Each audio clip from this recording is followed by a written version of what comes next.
Don't take it. It's a miracle and a glory and the greatest thing to ever happen, so they say. And it'll probably become the law soon that you have to take it. They'll have you swallow a little capsule when you're still a baby. Probably at the same time you're getting your inoculations. The piece of the thing in there weighs only a few grams and will be plucked out of a little pole that will probably be installed in every hospital soon. Those couple grams are more than enough for it to happen. Sure, you'll never get cancer. You'll live until 150. You'll have stronger bones and more resilient immune system. You'll probably never need glasses or a hearing aid.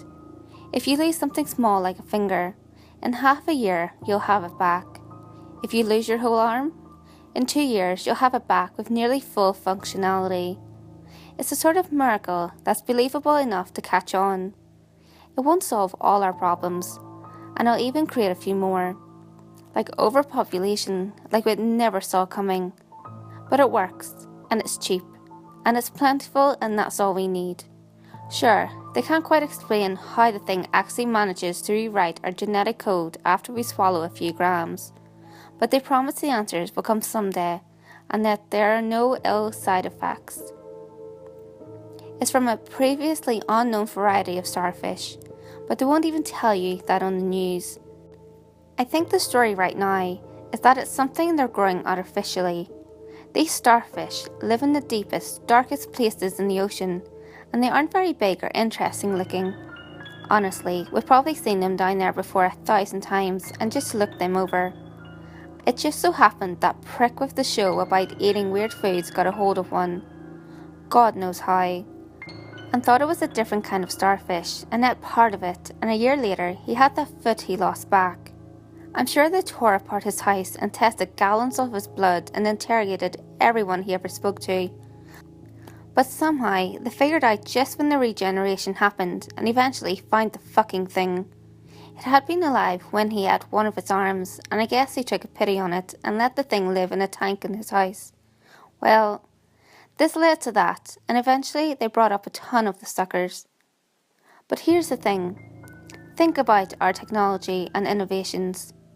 Think about what they're for. Mostly it's to keep us alive longer, make us healthier, help us communicate better. What if, as a race, we'd already had the ability to communicate via thought? What if we were naturally incredibly hardy and long-lived? What if we started out having everything we needed without having to do a bit of work? Our goals would turn to keeping our world the way it was and simply enjoying things. With a mind so powerful it can transmit and receive thoughts with no effort, it stands to reason other amazing things are possible too. With that mind staying completely intact and even the smallest sliver of the creature, one has to wonder just what else that mind can do. So now here's the question. If you'd survived all this time just sitting around on the bottom of the ocean with this incredible intellect, how would you amuse yourself? What if that mind can wander and roam freely if it can just find something to carry it? What if, as a race, we made ourselves the bottom of the food chain just to ensure we'd constantly be taken into new creatures and allowed to see the world through their eyes? Is it really such a leap to think that such powerful minds could overtake smaller, lesser ones? No. Nor is it unusual to think that if such a race powerful mind was endangered, they would use this ability to dominate the minds to defend themselves. That they'd patiently wait until their enemies devoured them, then simply displace the minds of those enemies and solve the conflict? I don't think it's crazy at all, and I don't think it's crazy that there's suddenly a lot more war all over the world.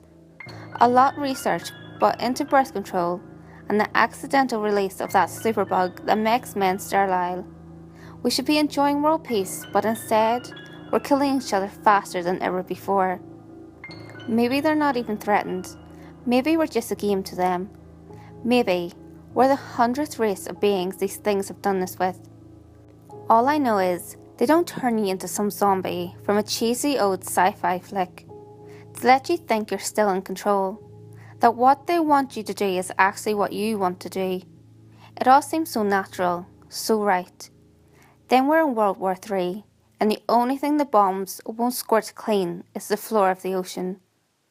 Don't ask me how I know all of this, and don't take that pill.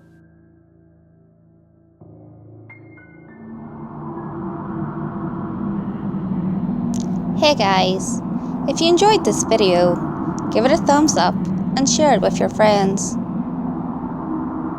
You can also leave a comment below. All feedback, good or otherwise, is always appreciated. If you have any creepy stories of your own, or have any topics that you would like me to cover, feel free to send them in via any of my social media. You can find all links to my social media in the description below. Until next time guys, make sure you lock your doors, stay safe, and I'll see you next video.